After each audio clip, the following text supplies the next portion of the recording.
දුවේ පුතේ පන්සලකට ගියත් වෙහෙරකට විහාරයකට ගියත් ඔයාලගේ අතින් පහනක් දල්වන්න අපිට ප්‍රඥා ලෝකෙම ලැබේවා කියලා. මලක් පූජා කළත් පුදන්න දරුවනේ පිවිතුරු හිතක් ලැබේවා කියලා.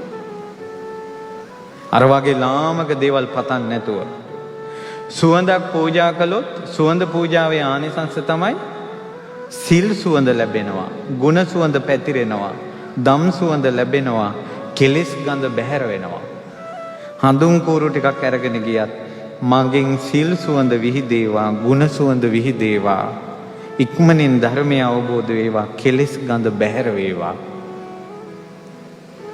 පැන් ටිකක් පූජා කළත් හිත ගිනි ගන්න රාග ගින්න, ද්වේෂ ගින්න, මොහ ගින්න නිවේවා මේ සිසිල් පැන් පූජාවෙන්.